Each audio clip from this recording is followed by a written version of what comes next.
Hi friends, welcome to BVS Kitchen. இந்த வீடியோல நம்ம பார்க்க போற ரெசிபி ஒரு ஸ்வீட் ரெசிபி சுழியம். வாங்க இந்த ரெசிபி எப்படி பண்றதுன்னு இப்ப பார்க்கலாம். இன்னைக்கு 200 கிராம் கடலைப்பருப்பு எடுத்துர்க்கேன். அதை வந்து 2 மணி நேரம் ஊற வச்சுக்கணும். ஊறின பருப்புல கொஞ்சமா தண்ணி விட்டு நம்ம குக்கர்ல வந்து வேக வச்சுக்கலாம். ஒரு விசில், அதுக்கு அப்புறம் 10 நிமிஷம் சிம்ல வச்சா போதும். பருப்பு வேகற கேப்ல வெல்லத்தை வந்து நம்ம கரைச்சிக்கலாம். பருப்பு எடுத்த அதே அளவு வெல்லம் எடுத்திருக்கேன். அதில் ஒரு கிளாஸ் தண்ணி விட்டு கரையிற வரைக்கும் வெயிட் பண்ணணும். இப்போ வெல்லம் கரைஞ்சிடுச்சு. இதை வடிகட்டி இதில் இருந்த தூசியெல்லாம் எடுத்துட்டு மறுபடியும் நம்ம பாத்திரத்தில் போட்டு ஒரு பிஞ்ச் சால்ட் போட்டுக்கிட்டேன். அது கொதிக்க ஆரம்பித்ததும் 2 ஏலக்காய் பொடி பண்ணி போட்டுக்கிட்டேன். இப்போ பருப்பு நல்லா வெந்துடுச்சு. அதில் கொஞ்சமாக தண்ணி இருக்குது, பரவாயில்ல. தண்ணியெல்லாம் வடிகட்டாமையே நீங்கள் வந்து அந்த பருப்பை நல்லா மசிச்சுக்குங்க. மசிச்ச பருப்பை வந்து இப்போ வெல்லம் கொதிச்சுட்டு இருக்கு இல்லையா, அது கூட சேர்த்துக்கலாம். வெல்லமும் பருப்பும் வந்து நல்லா மிக்ஸ் ஆகிட்டு கொஞ்சமாக திக்காகிற வரைக்கும் வெயிட் பண்ணுங்கள்.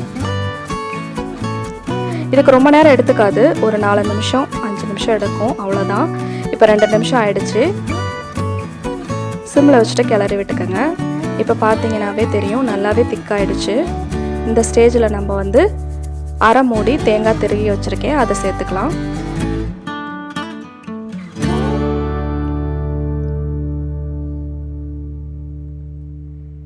தேங்காய் சேர்த்ததும் ஒரு நிமிஷம் கழித்து பார்த்தீங்கன்னா இப்போ நமக்கு பருப்பு பூரணம் ரெடி ஆகிடுச்சு. இதை வந்து ஆற விட்டுருங்க.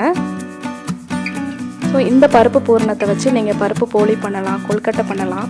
பட் இன்றைக்கி நான் சுழியம் பண்ணுறதுனால இது வந்து ஆறுனதுக்கப்புறம் சின்ன சின்னதாக உருண்டை பிடிச்சி வச்சுக்கிறேன்.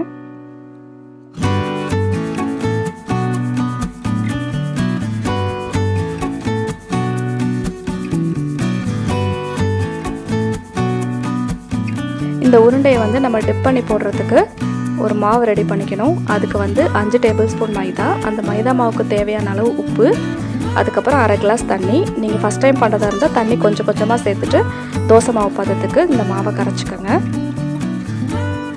இப்போ நமக்கு மாவு ரெடி ஆகிடுச்சு. கடாயில் வந்து இந்த சுழியம் பொரிச்சு எடுக்கிற அளவுக்கு எண்ணெய் ஊற்றிக்கலாம். எண்ணெய் சூடானதும் நம்ம வந்து பூரண உருண்டையை எடுத்து அந்த மாவில் போட்டுட்டு டிப் பண்ணி எண்ணெயில் போட்டுடலாம்.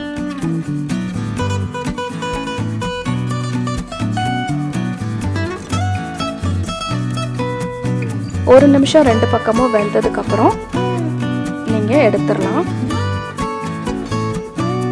அவ்வளோதான். இப்போ நமக்கு சுழியம் ரெடி ஆகிடுச்சு. இதை நீங்கள் வந்து சுட சுட சர்வ் பண்ணிடலாம். இந்த ரெசிபி ரொம்ப ரொம்ப சூப்பராக இருக்கும். இதை கண்டிப்பாக நீங்கள் வீட்டில் ட்ரை பண்ணி பாருங்கள். எல்லாருக்கும் இது ரொம்ப பிடிக்கும். ஓகே ஃப்ரெண்ட்ஸ், நம்ம அடுத்த வீடியோவில் பார்க்கலாம். பாய்.